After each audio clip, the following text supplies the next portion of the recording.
In a famous exchange, Lincoln says to Douglas, let's say the Supreme Court makes a ruling after Dred Scott and says that no state can exclude slaves from coming into that state and living in that state and being slaves in a free state.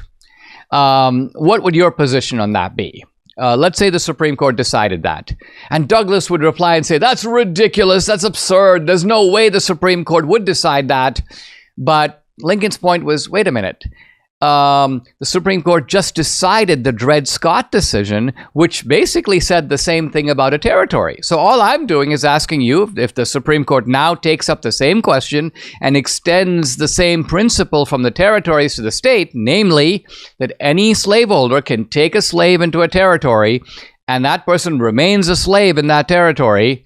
Why don't we extend that same principle to states? What if the Supreme Court decides that? What's your position on it? Now, if Douglas said, I agree with the Supreme Court on that, he would destroy his own base of support in the North. But Douglas went the other way. He goes, no, that's absurd. The Supreme Court would be violating the Constitution. The Supreme Court cannot force free states to have slaves. Free states could make their own laws about this. And the moment that Douglas said that, the Southern Democrats were like, we're done with that guy.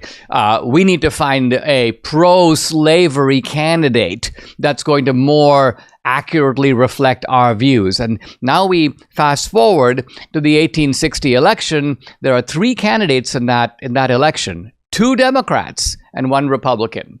The Republican, of course, is Lincoln. The Northern Democrat is Douglas, and the Southern Democrat is a guy named Breckinridge. So the Democratic Party is now split right in 2. And this is actually, I think, Lincoln's, maybe, I don't know if it's his conscious aim, but it is the genius effect of Lincoln's rhetoric. By discovering the weak point of Douglas's position, he forces Douglas to go one way or go the other, cutting himself off from the other group, and thus, in a sense, clearing the space that Lincoln himself is going to occupy in 1860, where even though he lost the 1858 election for the Senate to Douglas, he ended up 2 years later beating Douglas and Breckinridge and winning the presidency of the United States.